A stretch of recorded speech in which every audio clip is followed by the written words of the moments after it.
Hey everyone, welcome to my channel Discover Study with your political science mentor प्रीति बोरा। दोस्तों ये है आपका lesson number 17। आपको पता ही होगा कि मैं डेली आपको फैक्चुअल डेटा याद कर रही हूँ जो भी पॉलिटिकल साइंस से रिलेटेड एग्जाम है उसके लिए, जैसे कि UGC net, JRF, PGT, TGT, PhD की एंट्रेंस हो गया, जेएनयू एंट्रेंस, असिस्टेंट प्रोफेसर का एग्जाम एंट्रेंस, ये सब।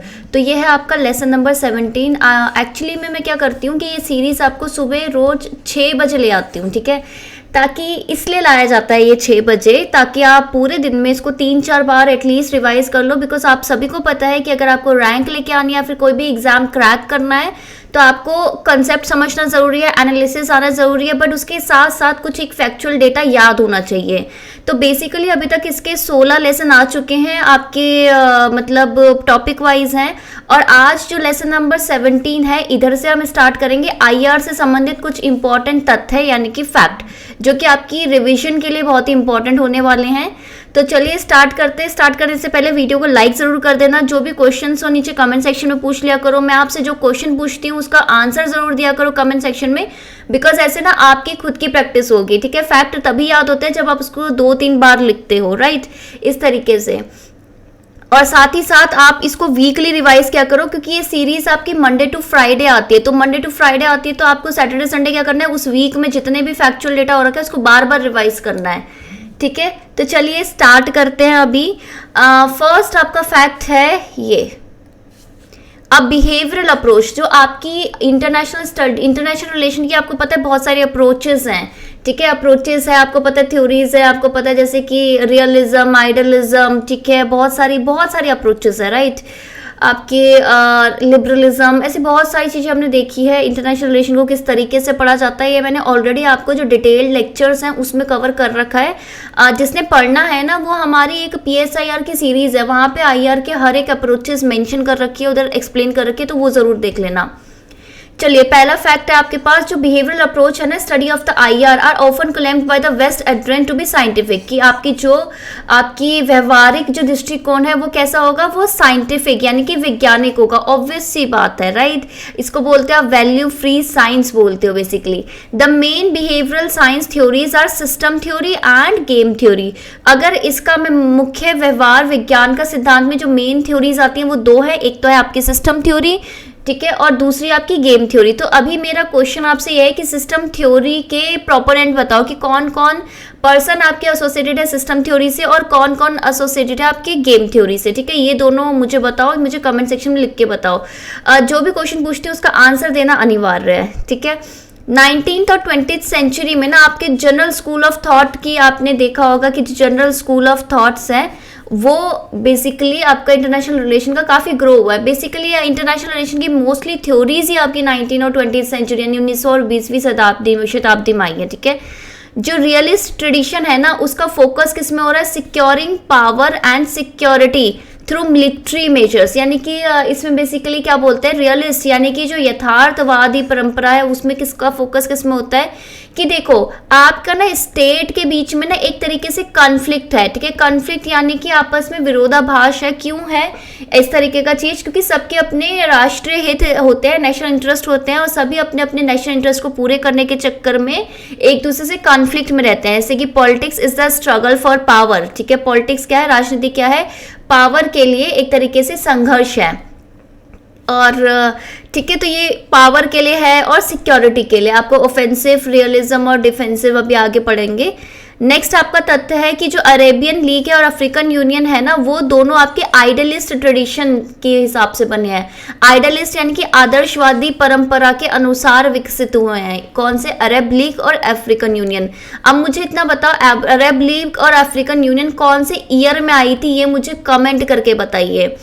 International peace means social and economic development.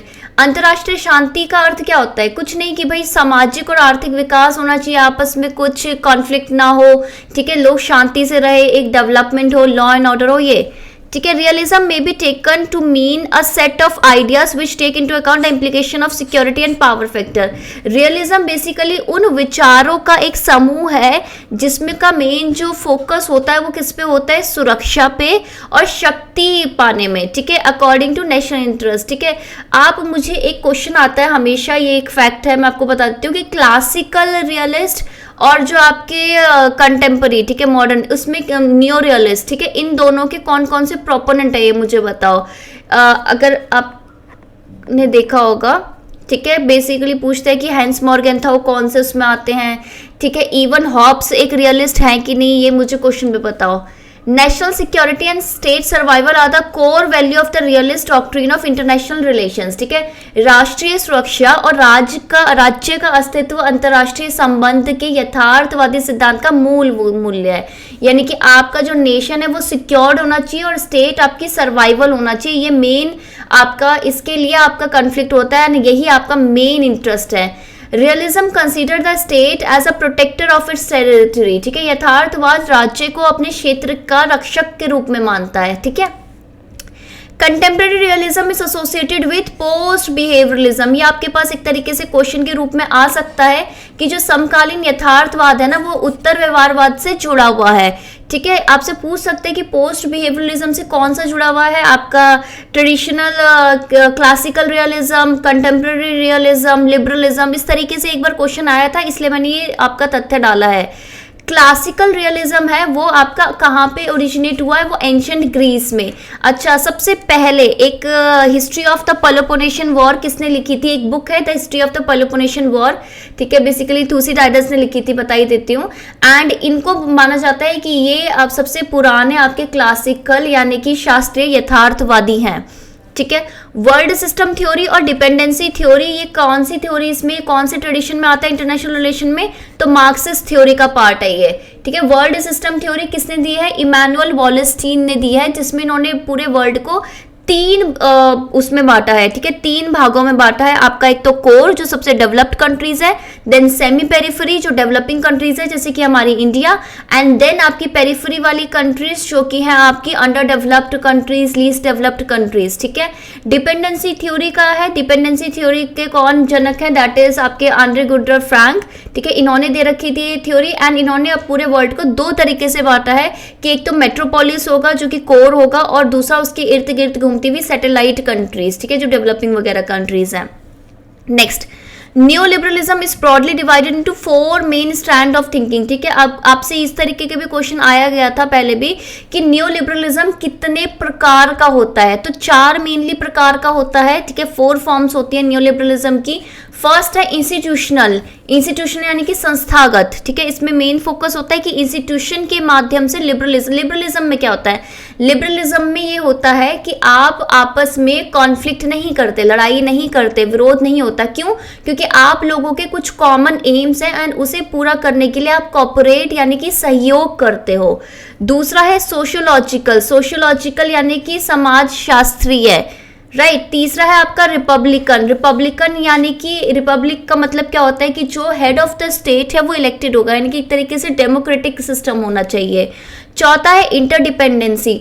अच्छा, लिबरलिज्म में ये चीज माना जाता है ना कि अगर आपकी जो स्टेट है एक दूसरे पे निर्भर हो जाए बहुत ज्यादा, तो वो कॉन्फ्लिक्ट तो नहीं करेगी क्योंकि उससे दोनों का नुकसान है, इसलिए एक डिपेंडेंसी ट्रेड के थ्रू बनाना एक पॉजिटिव चीज है। ठीक है, नेक्स्ट आता है new liberalism is also known as contemporary realism. ठीक है, न्यू रियलिज्म बेसिकली नवीन यथार्थवाद को समकालीन यथार्थवाद के नाम से भी जाना जाता है। ठीक है, न्यू रियलिज्म बोल दो, न्यू रियलिज्म बोल दो, कंटेम्प्रेरी रियलिज्म बोल दो, तीनों सेम टर्म है। ठीक है, next, new realism developed under the influence of Kenneth walls. अगर आपसे कभी पूछे कि न्यू रियलिज्म यानी कि आपका नव यथार्थवाद किसके प्रभाव में आपका विकसित हुआ, तो आपने बताना है केनेथ वॉल्स। ठीक है, और केनेथ वॉल्स की एक मुझे बुक का नाम बता दो कमेंट में। ठीक है, बता दो क्या the theory of international relation है क्या, इस तरीके की कोई बुक है क्या? अगर नहीं है तो मुझे बताओ, मैं सही हूँ गलत हूँ, किस तरीके का है बताओ। अच्छा, एक और थ्योरी आती है आपके इंटरनेशनल रिलेशन में, सोशल कंस्ट्रक्टिविज्म। सोशल कंस्ट्रक्टिविज्म के बेसिकली जो फाउंडर है उनको किसको माना गया है, वाइगॉट्स्की।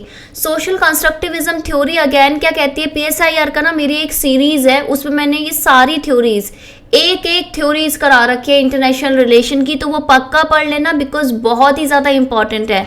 सोशल कंस्ट्रक्टिविज्म ये कहता है कि जो भी नॉलेज है ना, ऐसा नहीं है कि अभी अवेलेबल है, वो समाज में कंस्ट्रक्ट होती है। यानी कि ऐसा नहीं है कि यार एक बार रियलिज्म चल रहा है तो रियलिज्म ही चलता रहेगा, लिबरलिज्म चल रहा है तो एक ही चीज रहेगी, नहीं। ये बोलते हैं कि समाज में बहुत तरह तरह प्रकार के एक्टर्स होते हैं। एक्टर्स क्या होते हैं, जो इंटरनेशनल रिलेशन में पार्ट लेते हैं और इन्फ्लुएंस करते हैं उसे, और इन्हीं के आपस में जो इंटरेक्शंस होती हैं उसके हिसाब से आपका समाज में संबंध होते हैं।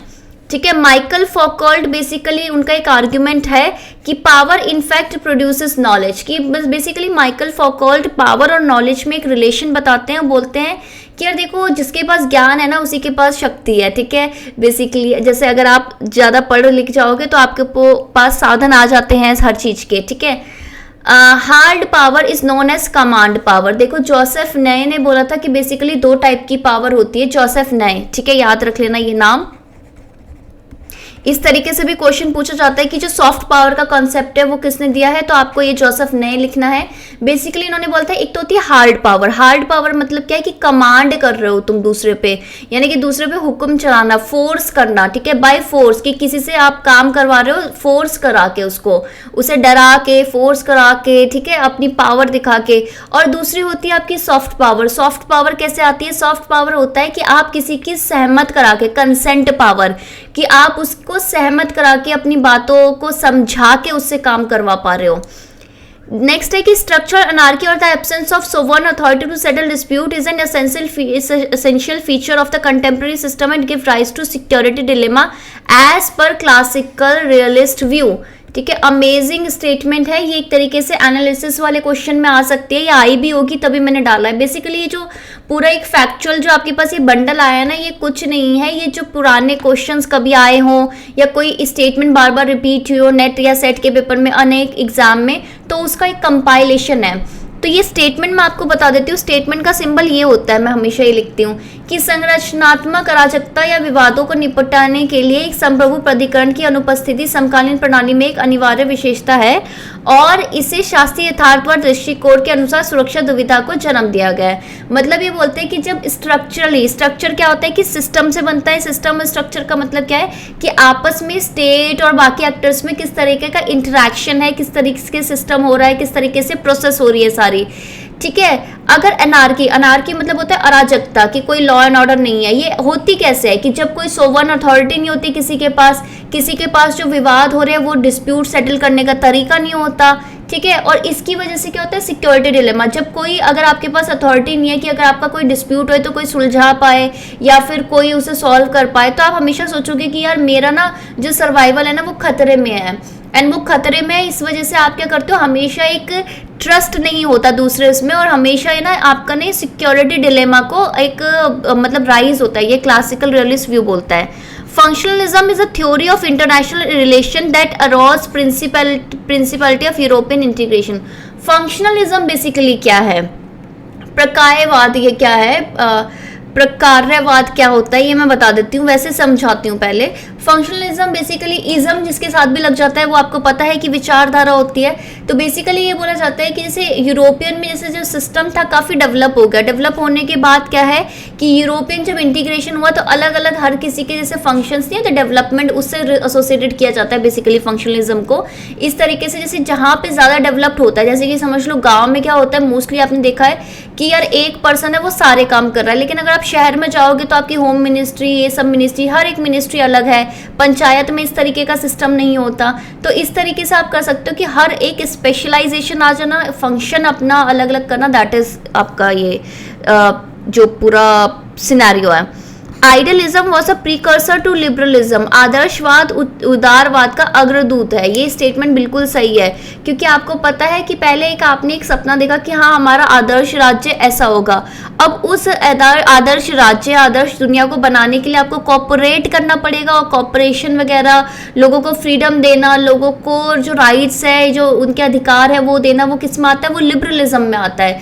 तो आदर्शवाद ही आपका उदारवाद का अग्रदूत है। ठीक है, next reciprocity provides incentive for mutual cooperation, ठीक है। रेसिप्रोसिटी का मतलब होता है कि पारस्परिकता, कि अगर आपने मेरी हेल्प करी है तो मैं भी आपकी हेल्प करूंगी। तो ये बेसिकली ये वो एक कॉन्सेप्ट है, ये वो एक अवधारणा है जिसके बेसिस पे आप आपस में क्या करते हो, पारस्परिक सहयोग होता है, और इसी के आधार पे आपका लिबरलिज्म को बढ़ावा यानी कि उदारवाद को बढ़ावा मिलता है। Constructivism concern itself with the role of ideas in shaping the international relations, ठीक है। अंतर्राष्ट्रीय व्यवस्था को आकार देने वाले विचारों की भूमिका के साथ संरचनावाद खुद को चिंतित करता है, यानी कि कंस्ट्रक्टिविज्म यानी कि सोशल कंस्ट्रक्टिविज्म का मेन वो रोल क्या होता है, मैंने आपको बताया था। ये बोलता है कि जो आइडियाज है ना वो समाज में पैदा होते हैं, ठीक है, वो नए नए आते हैं, और इसी हिसाब से आपकी नई नई रिलेशनशिप्स होती हैं इंटरनेशनल सिस्टम में। McClelland propounded system approach towards the study of international relation. McClelland ने बोला था कि सिस्टम अप्रोच तुम यूज कर सकते हो स्टडी इंटरनेशनल रिलेशन पढ़ने के लिए। तो कभी आपसे पूछे कि सिस्टम अप्रोच में मैकलेन आते हैं, हाँ बिल्कुल आते हैं। India was appointed the first chairman of the decolonisation committee of the United Nation, ठीक है। भारत को संयुक्त राष्ट्र संघ की उपनिवेशवाद समिति का पहला अध्यक्ष नियुक्त किया गया था। The doctrine of limited sovereignty, ठीक है, जो डॉक्ट्रीन है कि लिमिटेड सोवरेनिटी की सीमित संप्रभुता। संप्रभुता क्या होती है कि आप फ्री हो, कि आप अपने डिसीजन खुद ले सकते हो। ये जो डॉक्ट्रीन है इसका जो सिद्धांत है लिमिटेड सोवरेनिटी सीमित संप्रभुता का, ये किसने दिया था, ये दिया था ब्रेजनेव ने, ठीक है। ये क्वेश्चन आ रखा था, इसे याद कर लेना। रॉबर्ट मर्टन का कॉन्सेप्ट है ना कि political machine in a large city is associated with आपका फंक्शनलिज्म।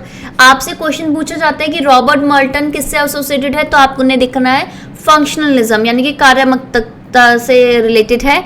और क्या बोलते हैं आपका हर एक फंक्शन क्या है कि बेसिकली पॉलिटिकल मशीन है। एक बड़ी सिटी में थोड़ी छोटी छोटी पॉलिटिकल आपके जो फंक्शंस हो जाते हैं, यही तो है पॉलिटिकल मशीन ही तो है। मायरॉन वीनर ने इंडिया को कैसे डिफाइन किया था, डिस्क्राइब किया था, ठीक है। बेसिकली उन्होंने क्या बताया था कि इंडिया क्या है, इन्होंने बोला था कि सॉफ्ट स्टेट है, ठीक है। कभी आपसे पूछे कि किसने डिस्क्राइब किया इंडिया को सॉफ्ट स्टेट, तो आपको लिखना है Myron Weiner. Suzerain is a state which dominates and subordinate neighbouring state without taking them, ठीक है। सुजरैन एक कॉन्सेप्ट होता है, ठीक है। सुजरैनिटी आपने सुना होगा। सुजरैन का मतलब क्या होता है कि एक ऐसा राज्य जो पड़ोसी राज्य को अपने अधीन किए बिना ही उस पे डोमिनेट करता है, उस पर हावी हो जाता है और अपने अधीन करता है, यानी कि उसके पॉलिटिकल पावर लिए बिना उस पर आदेश चलाता है, दैट इज आपका सुजरैन, ठीक है। ये आपका कॉन्सेप्ट है। तो देखो आज के लिए इतना ही, क्योंकि इतने फैक्चुअल डेटा आपके लिए आज काफ़ी है, बाकी हम करेंगे कल, ठीक है। तो चलिए अब इस वीडियो को जिसने देखा है उसको लाइक कर दो, कमेंट कर दो, और बिना कमेंट करे मत जाना, बिना लाइक करे मत जाना। चैनल सब्सक्राइब कर लो, नोटिफिकेशन ऑन कर लो, और शाम को 8:30 बजे आपका लाइव सेशन होता है PYQ का, उसमें ज़रूर आना, ठीक है। Bye bye, take care, have a nice day. मिलते हैं कल अपनी 6 बजे वाली वीडियो के साथ, और इस वीडियो को 4-5 बार जरूर देखना। Okay bye.